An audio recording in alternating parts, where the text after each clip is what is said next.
there, Tiffany here with Years of Years, and it's this day in Disney, May 28th, and today I have my Small World t-shirt on because we're going back to 1966, and on this day, Disneyland opened in Fantasyland, It's a Small World. This attraction was commissioned for the 1964 World's Fair, which we've talked about before on here, and it was a huge success. It had 300 audio animatronic dolls from cultures all over the world, and they were singing the song which was themed for global peace, It's a Small World, written by the Sherman Brothers.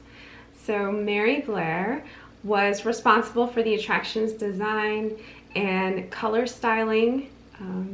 I hope and I know we'll end up talking about Mary Blair in the future, but she is a big part in the art and theming at Disney World attractions and just with Disney Studios in general. A very talented woman. And Mark Davis, another talented Disney Imagineer, designed scenes for the characters, while his wife, Alice Davis, designed the costumes for the dolls. So thinking of 300 dolls, she designed all those costumes, and you know, they've really held up over all these years. They're so intricate and so perfectly designed to the different cultures and countries that they come from. It's really impressive what she did.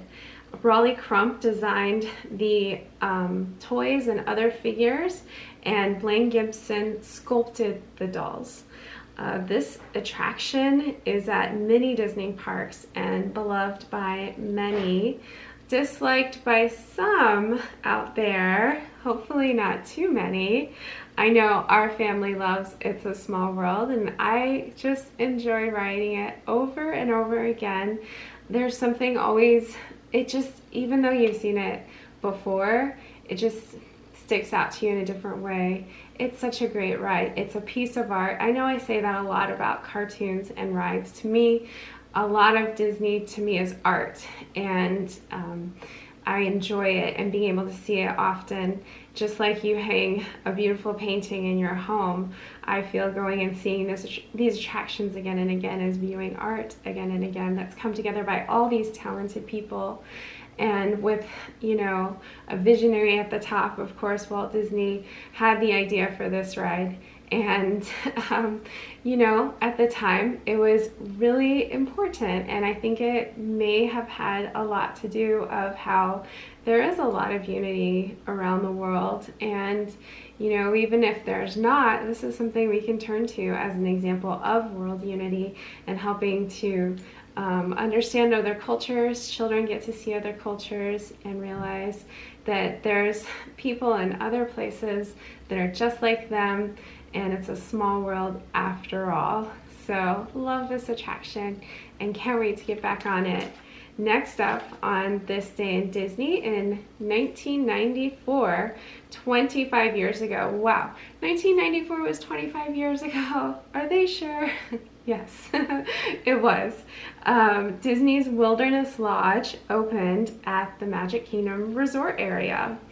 So this is a big resort, and at the time it hosted 729 rooms, including a honeymoon suite, a Yosemite suite, and a Yellowstone suite. And like I said, it's big. That entryway coming into the Wilderness Lodge is just epic. All you can do, that's how I describe it, it's just looking up because it's so big. In 2000, the DVC Villas opened with 181 rooms, and then Copper Creek Villas in 2017 opened with 185 more villas and cabins. So this is a huge resort. This hotel was designed by Peter Dominic and modeled after the national parks of the Western US, as well as natural and Native American elements. It also has an artificial geyser and hot springs. Gotta love that. The resort has 8 floors of lodge pole pine imported from Oregon, as well as a 55-foot authentic totem poles. Really cool. I mean, they just add to the entryway and just being in that main lodge area. It's just beautiful. I love being in there and the feel that it has. You don't even feel that you're in Central Florida, honestly, when you're in this lodge. It's impossible. It feels like you're out west in some place near a national park like Yosemite. Let's see. Oh, and then the 82-foot fireplace representing the colorful rocks of the Grand Canyon. The display represents Northwestern Native American artifacts, myths, legends, and stories.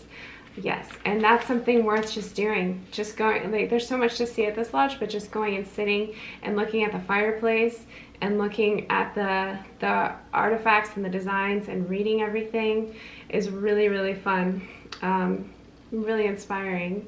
So the restaurants, the Whispering Canyon Cafe, of course, you need to ask for the ketchup if you go there. The Storybook Dining with Snow White, that's fairly new.